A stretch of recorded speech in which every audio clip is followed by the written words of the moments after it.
शिवाय गुरवे नमः।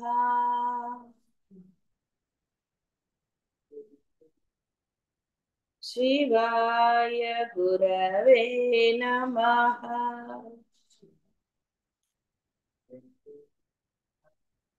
शिवाय गुरवे नमः।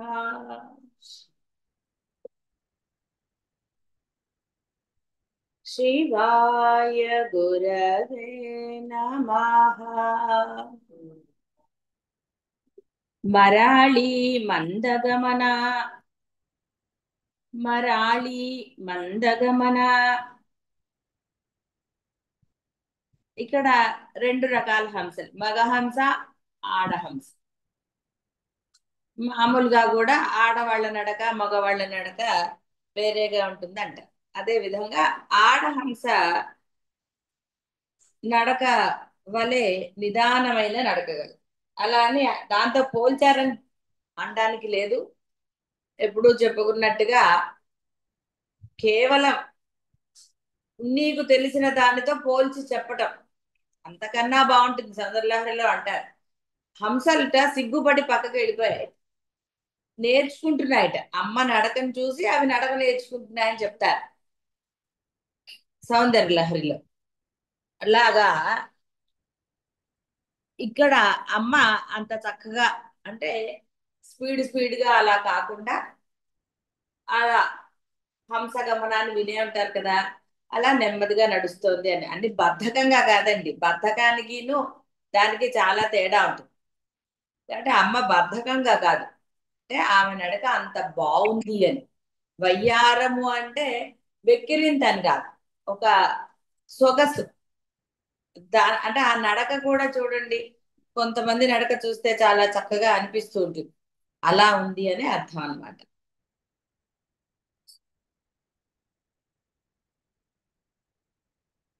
హంస జాతి పక్షుల్లో, అంటే పక్షి జాతిలో హంస సర్వశ్రేష్టమైంది కాబట్టి దానితోటి చెప్పారు.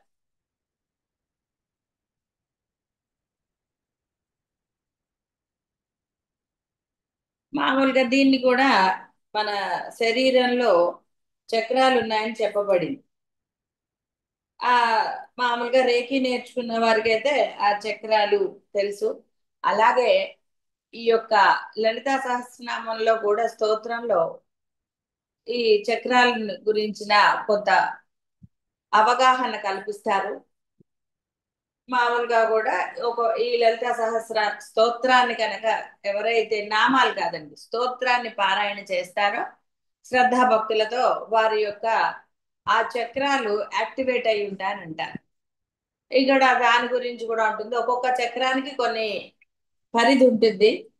ఆ చక్రం సరిగ్గా లేనప్పుడు ఆ దానిలో కొంత మనకి ప్రాబ్లమ్స్ ఉంటాయని చెప్పబడుతూ ఉంటుంది.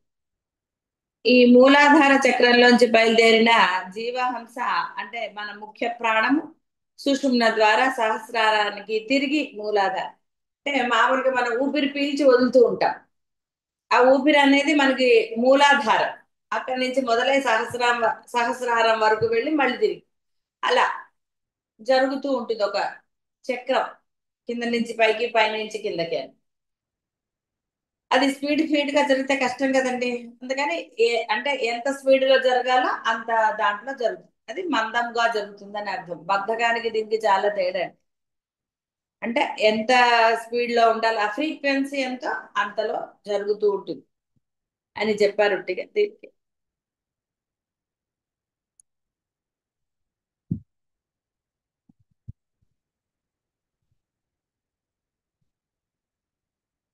కాబట్టి ముఖ్య ప్రాణమును హంస స్వరూపిణి అయిన పరమేశ్వరు తర్వాత, ఈ లోపల రెండు హంసలు ఉంటాయంటారు మన లోపల ప్రాణశక్తిగా. దాన్ని అమ్మ అయ్యాగా మనకి వర్ణన చేస్తూ ఉంటారు. సౌందర్యలహరిలో అది కూడా చెప్తారు. అంటే మన ప్రాణాన్ని ఒక హంసతో పోలుస్తారు.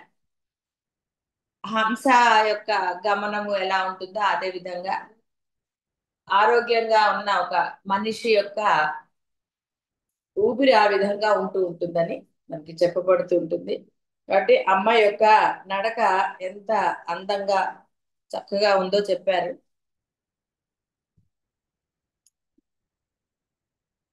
ఉమ్. మహాలావణ్య శేవధి, మహాలావణ్య శేవధి. మనకి ఇక్కడ ఈ నామంలోనే అర్థం చక్కగా స్ఫురిస్తూ ఉంటుంది. అత్యంత లావణ్యం అమ్మవారి. దాన్ని దేంతో పోల్చడానికి అంటే కొంత సాహసం చెయ్యటమే. అంతటి లావణ్యం ఆ అమ్మవారిది. అంటే వర్ణించడానికి అలవికి అనంత మహోత్తమమై విలాసయుతమగు సౌందర్య నిధి పరమేశ్వరి. జగద్వ్యాప్తమైన తనువు ప్రభగల. అంతటా వ్యాపించున్న ఆ అమ్మ ఒక శరీరం, తను అంటే తెలుసు కదా, శరీరం. ఒక శరీర ఆకృతి, ఒక రూపాన్ని పొందింది కాబట్టి ఈ యొక్క జీవ శరీరం లాగా పరిమితికి లోబడినది కాదు. ఎలా అయితే కృష్ణ పరమాత్మది మనకి విశ్వరూపం సినిమాల్లో చూసుంటారు, అలా అఖండంగా చూపించారు కదా. ఆ అంటే అక్కడ పరిమితికి లోబడే చూపించాల్సి వస్తుంది స్క్రీన్. కానీ మామూలుగా విశ్వవ్యాప్తము అంటే అర్థమైంది కదా. ఆ విధంగా ఆ అమ్మ యొక్క రూపము అత్యంత ప్రకాశవంతమైనది. ఇక్కడ ప్రకాశము అనంగానే మళ్ళీ వెనక నుంచి లైట్లు అలా అని కాదు. ఇప్పుడు చూడండి, యవ్వనంగా ఉన్నప్పుడు లేదా ఇట్లా పసిపాపలుగా ఉన్నప్పుడు వారిలో మనము అంటాం ఎంత చక్కగా ఉంది అని. ఒక కాంతి అనేది కనపడుతూ ఉంది. కాంతి అనగానే లైట్ కాంతి అని కాకుండా వారిలో ఒక ప్రభ అంటే వికాసం. ఆ నవయవ్వనంలో ఉన్న స్త్రీలు కూడా ఒక ప్రకాశంగా వాళ్ళల్లో కనపడుతూ ఉంటుంది, ఆ మొహంలో ఒక తేజస్సు లాగా. అయితే ఆ తేజస్సుకి మనకి బ్రహ్మ తేజస్సు లేకపోతే దేవతల తేజస్సుతో పోల్చడానికి లేదు, ఇది జీవ తేజస్సు. ఆ వయస్సుకి వారు ఆ విధంగా అందంగా కనపడుతుంది. ఈ చంటి పిల్లలు అప్పుడు మనకి 3 ఏళ్ళు 5 ఏళ్ల వరకు కనపడుతున్నారు. కాబట్టి తను వ్యాప్తమైన తను ప్రభ.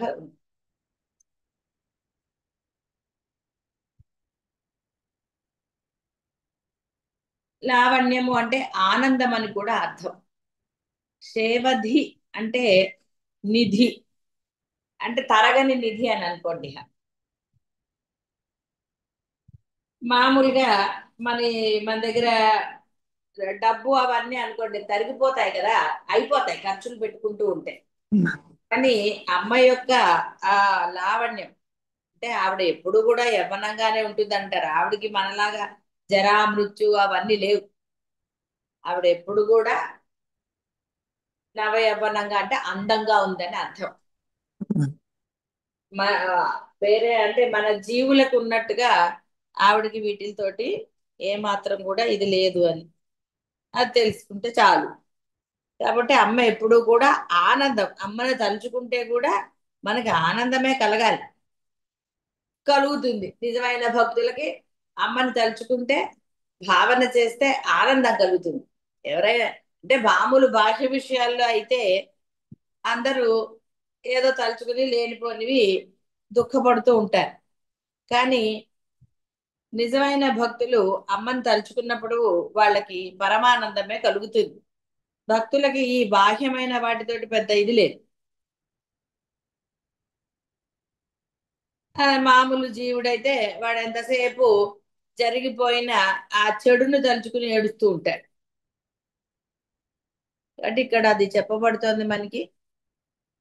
అమ్మ మహాలావణ్య సేవధి, ఆనందాన్నే ఇస్తూ ఉంటుంది. నువ్వు ఎన్నిసార్లు తలుచుకో,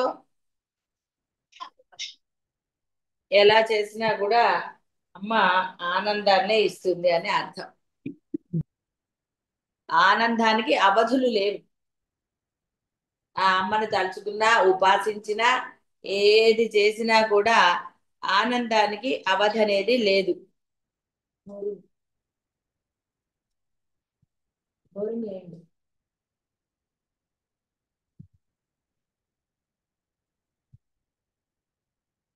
పరమేశ్వరి బ్రహ్మానంద ఘనమైన స్వరూపము గల సౌందర్య సౌజన్య సౌకుమార్యములకు పెన్నిధి. ప్రపంచమున ఆటనటగాంచనకు ఈ భావ దృశ్యములన్నీ అన్ని కూడా అంటే ఈగ నుంచి రేగు రేణువుల రూప లేశములే అని తలంచు. అంటే సూక్ష్మాతి సూక్ష్మమైన రేణువులు ఎలా ఉంటాయండి, సూక్ష్మాతి సూక్ష్మంగా ఉంటాయి. అవి కూడా ఆ అమ్మవే. నిజంగా అందాన్ని చూడాలంటే ప్రతి దాంట్లో అందం కనపడుతుంది. నీ మనస్సు ఆనందంగా ఉందనుకోండి, అన్ని అందంగానే కనపడతాయి, ఆనందాన్నే ఇస్తాయి. మనసు బాగాలేనప్పుడు ఇక చెప్పక్కర్లేదు. ఇది అదే చెప్తున్నారు. కాబట్టి ఆ అన్నీ కూడా ఆ అమ్మ రూపాలే, అన్ని ఆనందాన్ని ఇచ్చేవే. ఏది ఆనందం ఇవ్వలేనిదని ఏమీ లేదండి, అన్ని ఆనందాన్ని ఇచ్చేవే. నీ మానసిక స్థితిని బట్టి ఉంటుంది. నువ్వు ఆనందంగా ఉన్న సమయంలో ప్రతిదీ అలాగే ఉంటుంది. అదే నీకు మనసు బాగాలే అంటే నీ బుద్ధి బాగాలేనప్పుడు అని. ఈ విధంగా అమ్మ అవధులు లేని ఆనందాన్ని ఇచ్చేది. అలాంటి రూపం కాదు, కేవలం రూపం వల్లే కాదండి, ఆ అమ్మని భావన చేయటమే గొప్ప ఆనందాన్ని కలిగిస్తుంది. అవధులు లేని, ఎలా అయితే కృష్ణ భక్తులు కానివ్వండి, ఆ ఆయన పేరు గుర్తు, మన ఇస్కాన్ ఫౌండర్ ఉంటారు, పేరు సార్ గుర్తులేదు నాకు ఇప్పుడు. ఆయన కృష్ణ అనే నామంలోక వినపడగానే వెళ్ళిపోయేవాట, ఆనందానుభూతిలోకి వెళ్ళిపోయేవాడు, అలా ఉండిపోయేవాడు, సమాధి స్థితిలో ఉండిపోయేవాడు. అలాంటి భక్తులు ఉన్నది. ఆ భక్తి మనలో ఉందా లేదా అని మనమే విచారించక్కర్లా, ఇక్కడ విచారించడానికి చెప్పలేదు. అంటే అంత ఉన్నత స్థానానికి కూడా వెళ్ళవచ్చు ఎంతటి ఆనందం ఉంటే. ఎలా అయితే మీరు చూడండి, టీవీ సీరియల్స్ లేదా సినిమాను మీకు నచ్చింది అనుకోండి, లేకపోతే మీ పసిపిల్లలతో ఆడుతూ ఉన్నప్పుడు అనండి, ఏదైనా సరే అత్యంత ఇష్టం, కేవలం ఇష్టం కాదు, అత్యంత ఇష్టమైనవి మీరు చేస్తూ ఉన్నప్పుడో, వింటున్నప్పుడో, భావిస్తున్నప్పుడో, ఇక గాఢ సుషుప్తిలో ఆనందం తెలియదు అనుకోండి, కాకపోతే బాహ్య స్మృతి మర్చిపోయిన స్థితి. ఎంతటి ఆనందాన్ని అనుభవిస్తూ ఉంటారు, బాహ్య ప్రపంచం గుర్తురాదు మీకు. ఆ విధంగా ఆ అమ్మని గనక నిజంగా మనస వాచ కర్మణ, మనస్సు అమ్మనే భావన చేసింది, వాక్కు అమ్మనే తలుస్తోంది, కర్మణ అంటే ఇంకా బాహ్యమైన ఏ పనులు లేకుండా సర్వము ఆవిడే. రామకృష్ణ పరమహంస ఎంతటి ఆనందంలో మునిగిపోయేవారంటే, ఆ కాళికామాత పూజ చేస్తున్నప్పుడు అటు అమ్మవారి మీద వెయ్యబోయి పువ్వులు అవన్నీ కూడా తన మీద వేసేసుకునేవారు. అంటే అంత భావనలో నిమగ్నం అయిపోయేవారు. ఆయనకి అన్యం తొలిసేది కాదు, ఏం చేస్తున్నారో అర్థమయ్యేది కాదు, తన మీదే వేసేసుకునేవారట. అంటే అంతటి ఆ సేవధిహి, అవధులు లేని ఆనందంలో అలా ఉండేవారు ఆయన. ఇంకా అభేద స్థితికి వెళ్ళిపోతున్నారు. అంటే ఎదురుగుండా విగ్రహం ఉంది, అది అమ్మవారని అనుకోవటం లేదు ఆయన. ఆ భావనలో నిమగ్నమై కనులు మూసుకున్నప్పుడు తన శరీరం తనకి కనపడలేదు, ఏమిటి చేస్తున్నాడు చేతులతో అనేది తెలియదు ఆయన. అంతటి భావన గమ్య ఆనందం లభిస్తుందండి.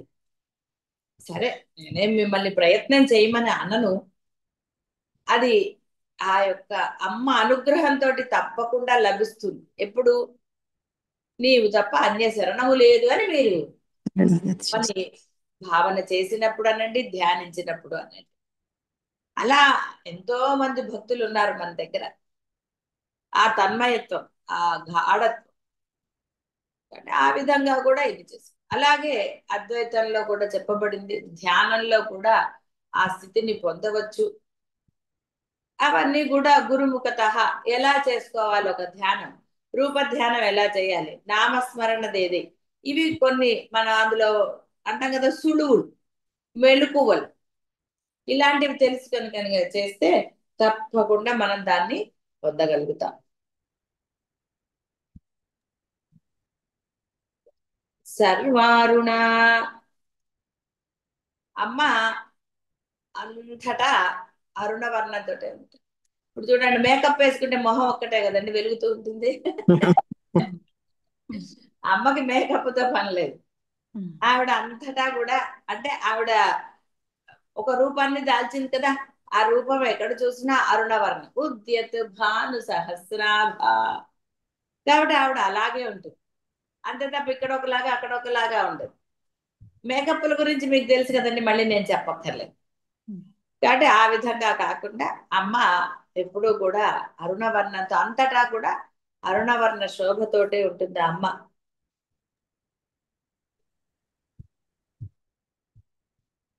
అంబా పదాంబుజ అద్భుత ప్రారుణ్య రసపూరితం సర్వారుణం జగద్భాతి తన్మయత్వం ప్రతీయతే. అమ్మా, నీ పాదాల నుంచే ఈ యొక్క అనంత కిరణాలు ఉత్పన్నమవుతున్నాయమ్మా. సరే, అందులో అగ్ని కిరణాలు, సూర్య కిరణాలు, చంద్ర కిరణాలు ఇలా చెప్పారు. దాని వలన అంటే అమ్మ యొక్క ప్రకాశం వలనే ప్రపంచం అంతా కూడా ఆ ఉద్యద్భాను సహస్రం అప్పుడు చూడండి అరుణవర్ణంలో ఉంటుంది. కాబట్టి ప్రపంచం అంతా కూడా ఆ విధంగా ఉంది. ఈ యొక్క కిరణాల వల్లనే మనకి ఆ సంవత్సరం ఏర్పడుతోంది. ఇలా అన్ని చెప్పారు. సర్వమును ఎరుపు రంగునందు ప్రీతి కలదు. పరమేశ్వరు ఉదయించు వేయి సూర్యుల కాంతి సమ్మగు శరీర కాంతి కలదు. ధరించు వస్త్రాలు అరుణవర్ణములే. అలంకరించుకొను ఆభరణాలు మాణిక్య స్థగితములు. అలంకరించుకొను పుష్పములు మందారాది రక్తవర్ణములు. దంతములు దాడిమి కుసుమ ప్రఖ్యములు. దాడిమి అంటే తెలుసు కదా, ఏమిటి? దానిమ్మ. దానిమ్మ పువ్వులు చూసిన వాళ్ళకి తెలుస్తుంది, చాలా బాగుంటాయి దానిమ్మ పువ్వులు. పెదవులు విద్రుమ బింబ సదృశములు. విద్రుమ బింబ సదృశములు. దొండపండు ఎరుపు, అందరు చూసే ఉంటారు, దాని ప్రతిబింబములు అన్నారు. ఒకదాన్ని అంటే ఒక పెదవిది ఇంకో పెదవిలో ప్రతిఫలిస్తోంది అని. కాబట్టి అమ్మవారు కామకళా స్వరూపిణి, విమర్శ రూపిణి, సర్వారుణ పరమేశ్వరి, జ్యోతిర్మయ స్వరూపిణి. అరుణత్వము ఆనంద లక్షణము. నిరతిశయ ఆనంద స్వరూపిణి అమ్మ. రత్నాం వశ్యే స్వర్ణవర్ణాం స్తంభనే మారణే అసితాం ఉచ్చాటనే ధూమ్రవర్ణ శాంతా శ్వేతాశ్మ ఉదూమాం అన్నారు. అంటే ఏవేవో శ్లోకాలు అమ్మని వర్ణన చేస్తూ, కాబట్టి అమ్మ అంతటా అరుణవర్ణంతోటే ఉంది. మ్యాచింగ్ కదండి, అందుకని పువ్వులు ఎరుపు పెట్టుకుని అన్ని ఆవిడంతా మ్యాచింగ్. అంటే మీ ఎరుపు అవన్నీ అనడానికి లేదు, మన మందార పువ్వులే అని అనడానికి లేదు. అన్నీ కూడా ఉన్నతమైనవి. అవి మనకి తెలియటం చాలా కష్టం, ఉపాసనలో మాత్రమే తెలియదగినది. కాబట్టి ఇక్కడ అది చెప్పబడింది. అనవద్యాంగి. అనవద్యాంగి మళ్ళీ దాకి ఒత్తులేదు, అనవద్యాంగి అనాలి, దీర్ఘం పెట్టాలి కానీ ఒత్తి పెట్టకూడదు. మహోత్తమమై విలాసయుతమగు సౌందర్య నిధి. నిందితములు కాని అంగములు కలదు. సకల అవయవ శోభ కలదు. మహాలావణ్య సేవది. అంటే ఎక్కడా కూడా ఒక మామూలు జీవుడికి ఏదో కొంచెం తేడా ఉంటుంది. ఏదో ఒకటి అంటూ ఉంటారు కదండి, ఈ తేడా ఉంది ఆ తేడా ఉంది అన్నట్టుగా. జీవుడికి ఆ అమ్మకి అలాంటివి ఏమీ లేవు. అన్ని అంగములు చక్కగా ఉన్నాయి. రూపం దాల్చిన అమ్మకి ఎక్కడా కూడా ఇది లోపము అని చెప్పడానికి లేదు. అన్ని కూడా అద్భుతంగానే ఉన్నాయి. ఎంతలో ఉండాలని మనకి చెప్పాం కదా, అది సాముద్రికా శాస్త్రం. అంటే ఏ అవయవం ఎలా ఉండాలి, ఎంత, ఇలాంటివన్నీ కూడా చక్కగా అమరి ఉన్నాయి అమ్మకి. అందుకనే మహాలావణ్య సేవది అని ముందే చెప్పేశాను. ఆ అవయవాలన్నీ కనుముక్కు తీరు బాగుంటే చూడండి, అందంగా ఉందని అంటారు కదా. ఒకసారి చెప్పుకున్నాం కదా, పెళ్లి చూపులప్పుడు వెళ్ళి ఒక ఆయన ముక్కు బాలేదు అన్నాడు. ఎంత ఆలోచించినా నాకు అర్థం కాదు. ముక్కు బాగాలేకపోవడం, ముక్కు ప్రత్యేకంగా మొహం బాగున్నప్పుడు ఇంకా మళ్ళీ ముక్కు బాగాలేదని అంటే ఏమిటి అసలు? ఆయన ముక్కు అంటే అంతా బాగుంది కానీ ఏమిటో ముక్కు బాగాలేదు, అందుకే నచ్చలేదు అన్న పెళ్లి చూపులకి వెళ్తే ఇది. కాబట్టి అలాంటి వాళ్ళు ఉంటారు, జీవుల్లోని లక్షణాలే అవి, లేనివన్నీ వెతుకుతూ ఉంటారు కదండి. అమ్మ. కాబట్టి అమ్మవి నిందితములు కాని అంగం, వాటికి ఏం అలంకరణ కూడా చెయ్యక్కర్లా. ఇప్పుడు ఎప్పుడు చేసుకుంటారండి జుట్టు ఇవన్నీ కూడా, కదా. ఇంకా ఆ. ఏదో ఇంకా అందంగా కనపడాలి అని. ఒకసారి నేను ఒక వాళ్ళ ఏంటది ఎంగేజ్మెంట్కి వెళ్ళాను, ఒక అమ్మాయి ఎంగేజ్మెంట్. ఆ అమ్మాయికి అంటే బాగుంది, మేకప్ గురించి అంటలేదు, అమ్మాయి ఫేసే మారిపోయింది. నాకు తెలియక నేను వాళ్ళని అడిగాను, ఏది పెళ్లి కూతురు ఏది అని. ఆ తల్లిని అడిగాను నేను, ఏదంటే ఏ ఏంటి అక్కడ ఎదురుకుండా ఉంది కదా అని విచ్చరపోయాను అనమాట. అంటే అరే ఎంత అసలు అంటే ఆ మేకప్ ఆ హెయిర్ స్టైల్ మార్చారు ఆ అమ్మాయి, బాగుంది, సూట్ అయింది, చక్కగా ఉంది పిల్ల. అలా వేరే గారి కాదు, అంటే ఆ హెయిర్ స్టైల్ మార్చేసరికి ఆ మేకప్ వల్ల ఆ అమ్మాయి యొక్క రూపం మారిపోయింది. నిజంగానే నేను గుర్తుపట్టలేదు. నేను చెప్పా చక్కగా రోజు ఇలాగే ఈ హెయిర్ స్టైల్ చేసుకో, చాలా బాగున్నావు నువ్వు అని. అలా మారిపోతూ ఉంటుంది. అమ్మకి అలా అక్కర్లేదు, మహాలావణ్య శేవధి.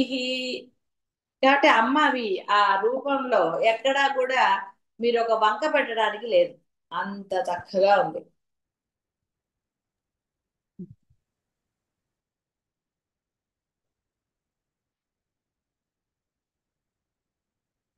మన కనబడే ఈ అంగములన్నీ అంటే మన కాళ్ళు చేతులు ముక్కు ఇవన్నీ కూడా దృశ్య రూపములు.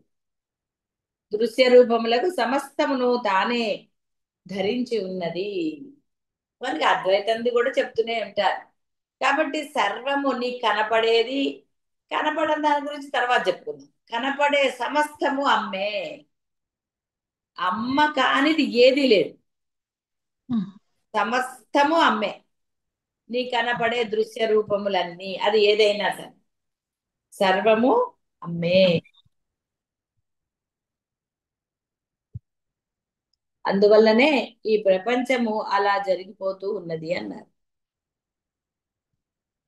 అమ్మ ఈ ప్రపంచం నుండి ఉపసంహరించుకొనుటనే ప్రళయము అంటారు.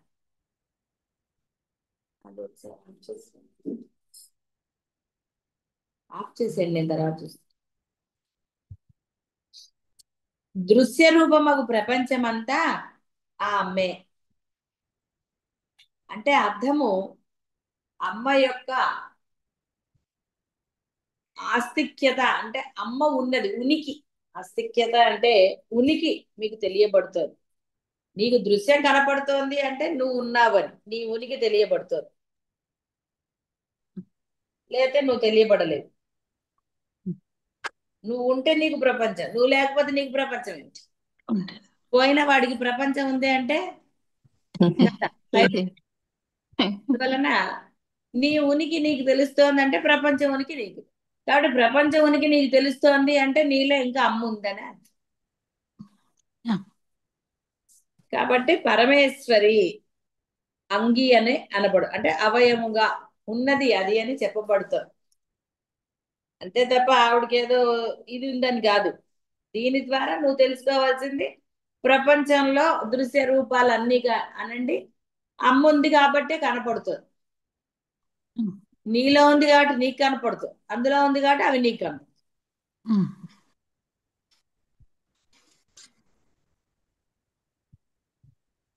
లలితాంబ అనే నామ సార్థక నామం.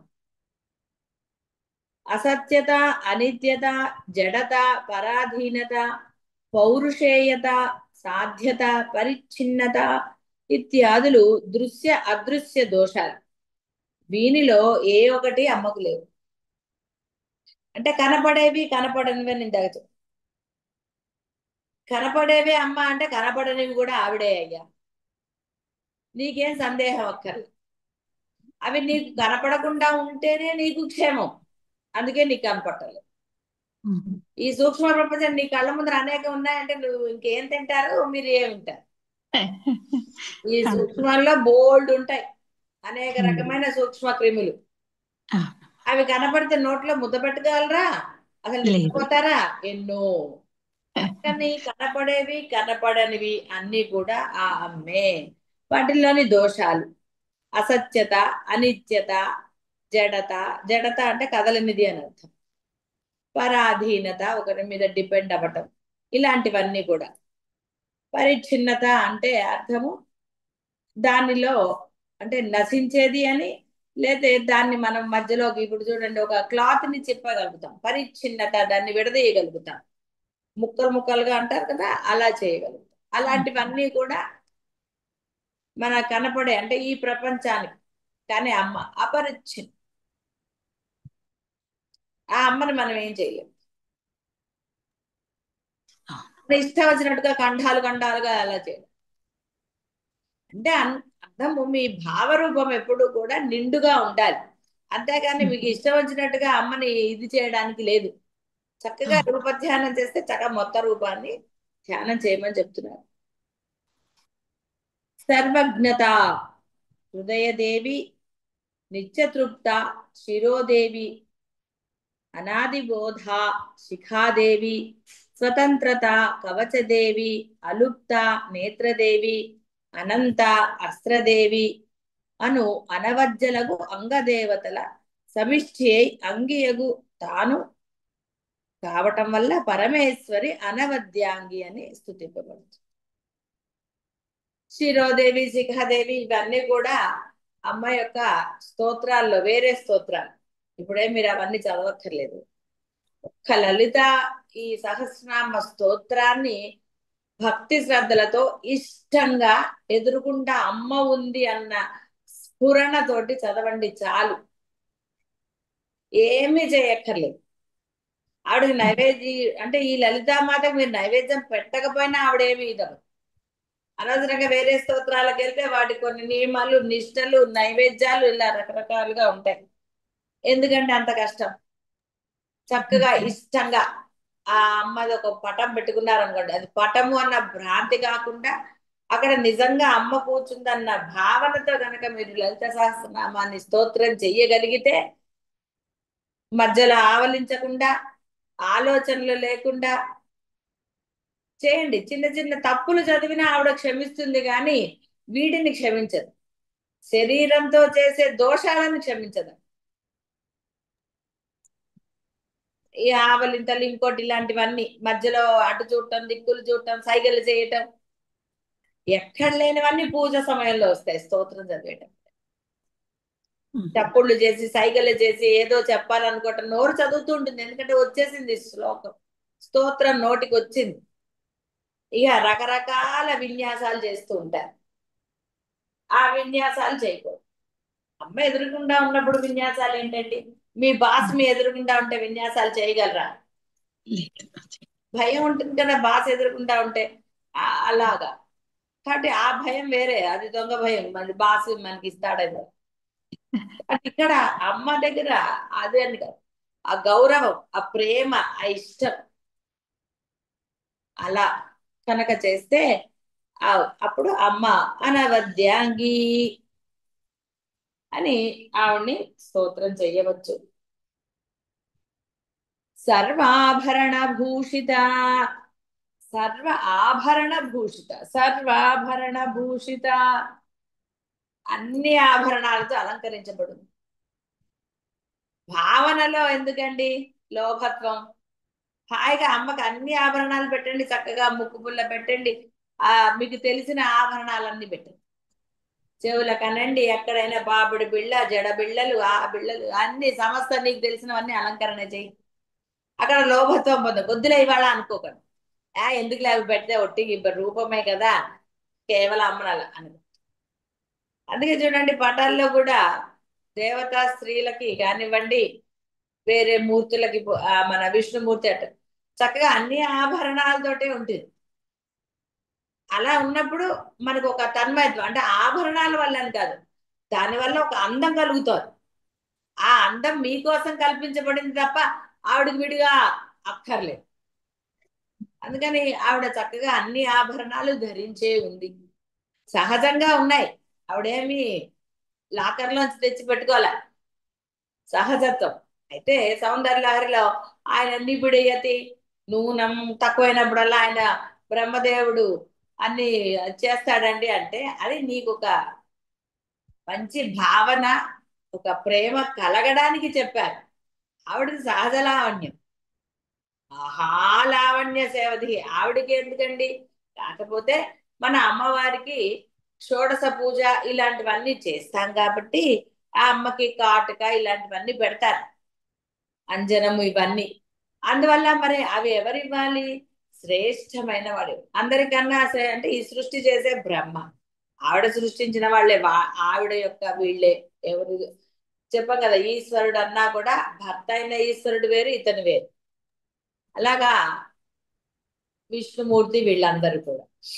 ఇక్కడ ఆ బ్రహ్మదేవుడు ఆ అంజనాన్ని తయారు చేస్తాడు అట్లా. అందువలన ఇక్కడ ఆ అమ్మకు అవి అవసరం అని కాదు, నీ భావని. ఆ మన ఒక పూజ చేసుకోవాలి, అమ్మని ధ్యానించాలి కాబట్టి ఆ యొక్క పూజలో కొన్ని ఇవన్నీ ఉంటాయి. అమ్మకి ఇవి సమర్పిస్తున్నాం, అవి సమర్పిస్తున్నాం, పంచామృతాలతో స్నానం సమర్పిస్తాం, వస్త్రాలు సమర్పిస్తాం. ఇలా షోడశ ఒకలాగా ఉంటుంది, ఇంకా 108 ఉపచారాలు ఉంటాయి. వాటిల్లో ఈ యొక్క ఇవన్నీ వస్తాయి. అమ్మకి కాటుక పెట్టడం, తిలకం దిద్దటం ఇలాంటివన్నీ కూడా ఉంటాయి. ఆభరణాలు ధరింపజేయటం షోడశంలో కూడా వస్తాయి ఆభరణాలు.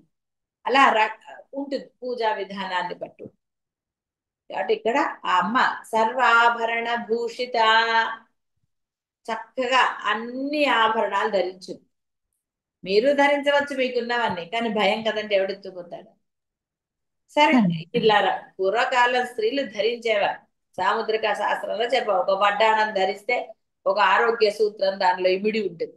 సోమవారం చెప్పాం కదా, సోమవారం నాడు చంద్రుడికి సంబంధించిన నగలు ధరిస్తారు. అలా మంగళవారం ఒకటి, అలా దేనికి సంబంధించింది ఆ రోజుకు సంబంధించిన నగలు ధరించేవారు పూర్వకాలం స్త్రీలు.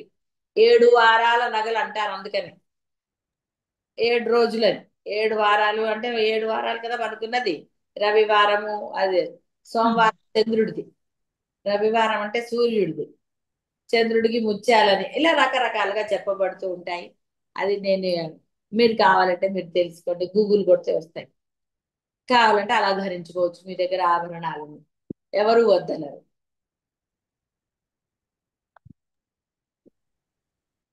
చూడామణి మొదలు కాలి మెట్టెల వరకు కూడా ఆ అమ్మకు ఆభరణాలు, కాలికి ఆ మట్టెలు కూడా ఆవిడ ధరించింది అని అర్థం.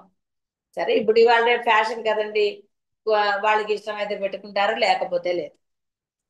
కానీ సాముద్రిక శాస్త్రంలో చెప్పబడుతుంది అది ఇదని అంటారు. చతుషష్ఠి 64 ఉపచారాలు. చతుషష్ఠి ఉపచారములందు చెప్పబడిన నవమణి మకుటము, చంద్రార్ధ శకలము, మణిమండల యుగళము, చింతాకము, మహాపతాకము, ముక్తావళి, చన్నవీరము మొదలగు భూషణములన్నీ వీనిలోనివే. ఇవన్నీ కూడా రకరకాల, అంటే ఆ అమ్మ యొక్క ఆభరణాలు. మంత్ర విశేషములే ఆభరణ సూచకాలు. పరమేశ్వరి వేద స్వరూపిణి, మంత్రమయి, సప్తకోటి మహామంత్రములు ఆభరణములుగా కలది. అంటే అమ్మ యొక్క ఆభరణాలని మనం ఇది చేసినా కూడా అది మననాత్ త్రాయతే ఇది మంత్ర. అది మంత్రమై, అంటే మీరు మననం చేసే ఆ నామాలు ఏదైనా సరే అవి మిమ్మల్ని రక్షిస్తాయి మంత్రంగా. మననం చేసినప్పుడు అది మంత్రం. రామ శబ్దం కూడా మంత్రమే, నిన్ను రక్షిస్తుంది. అదే విధంగా అమ్మ యొక్క ఆభరణాలు కూడా ఆ యొక్క మంత్ర సూచిక, అంటే నీకు రక్షణ కల్పించేదే. కాబట్టి ఇక్కడ ఏవి కూడా మన అమ్మవారికి వృధాగా ఏది చేయటం లేదు. నీది ఏ భావన చేసినా అది నిన్నే రక్షిస్తుంది. నువ్వు అమ్మవారికి ఏ పతాకం పెట్టు, ఏ నగలు వేయి, ఆ పేర్లు నీకు తెలియక్కర్లా. నీకు తెలిసిన పేరుతో నీవు ఆభరణం సమర్పించినా ఆ అమ్మ నిన్ను రక్షించదు. కాబట్టి ఆభరణ సమర్పణ అంటే భావన కూడా నీ రక్షణ కోసమే అని ఇక్కడ తెలుసుకోవాలి. కాబట్టి సప్తకోటి మహామంత్రాలు ఉన్నాయంట, అవన్నీ కూడా ఆ యొక్క ఆభరణములే. నువ్వు సమర్పించింది నీకే రక్ష.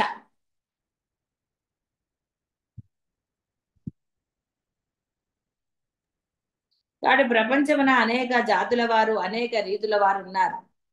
వారు ఒకరు పెట్టు ఆభరణములే అందరూ నువ్వు పెట్టక, కొందరు స్వర్ణాభరణాలు, కొందరు రజితాభరణాలు, కొందరు తామ్రాభరణాలు, మరికొందరు దంతముతో చేయవాన్ని ఇట్లా వివిధ రకముల వివిధ రీతుల ధరిస్తారు వెస్టి జీవితం.